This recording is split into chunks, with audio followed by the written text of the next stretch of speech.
বাংলাদেশ বিমানে ঢাকা থেকে কক্সবাজারগামী যাত্রীরা পাচ্ছেন স্বস্তিদায়ক, নিরাপদ ও আরামদায়ক ভ্রমণের অভিজ্ঞতা।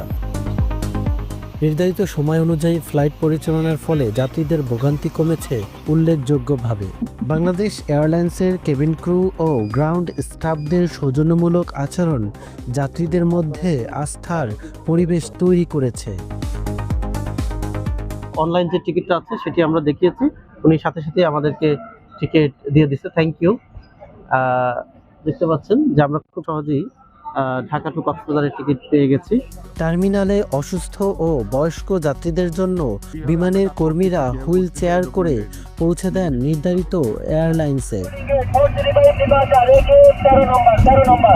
যাত্রা শুরুর আগে ও চলাকালীন সময়ে প্রয়োজনীয় নিরাপত্তা নির্দেশনা স্পষ্টভাবে জানানো হচ্ছে।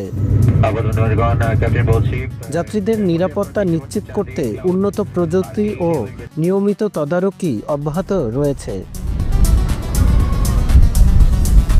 সিভিল এভিয়েশন, এখন এভিয়েশন সিকিউরিটি যথেষ্ট অ্যালার্ট। আমরা খুবই এই ব্যাপারে তৎপর আছি।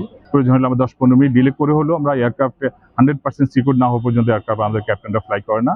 তো বাংলাদেশ বিমানের একটি সবচেয়ে ভালো দিক হচ্ছে এরা মানে সিকিউরিটি এনশিওর হওয়ার আগ পর্যন্ত বিমান ছাড়ে না। এছাড়া হচ্ছে তাদের যে সেবা যে সিস্টেম, ঠিক আছে, সেটা আপনার আশানুরূপ অনেক ভালো। ঢাকা টু কক্সবাজার রুটে জীবনে প্রথম আকাশপথ ভ্রমণে অনেকেই বেছে নিয়েছেন বিমান বাংলাদেশ এয়ারলাইন্সকে। বাংলাদেশ বিমানে আমি আজকে ফার্স্ট টাইম চড়তেছি।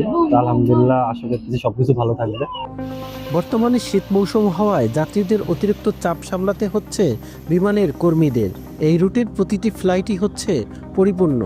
নভেম্বর, ডিসেম্বর, জানুয়ারি 3 মাসই, ফেব্রুয়ারি পর্যন্ত পর্যটন মাস, এবং আমাদের কক্সবাজার গামী যাত্রী বেড়ে গেছে। সেই হিসেবে আমরা ফ্লাইট ম্যানেজমেন্টও আলহামদুলিল্লাহ সুষ্ঠুভাবে করছি। ফ্লাইটগুলো অন টাইম ডিপার্চার দিচ্ছি। যেহেতু লন্ডন এখন ছুটির টাইম চলছে, সিলেটে প্রচণ্ড লোড যাচ্ছে, আমার ম্যানেজমেন্ট এখন সিলেটে হোয়াইট বোর্ডও প্রোভাইড করছেন, এবং এক্সট্রা ফ্লাইটে যদি প্রয়োজন হলে আমরা কক্সবাজার সেক্টর এক্সট্রা ফ্লাইট দিচ্ছি আর কি।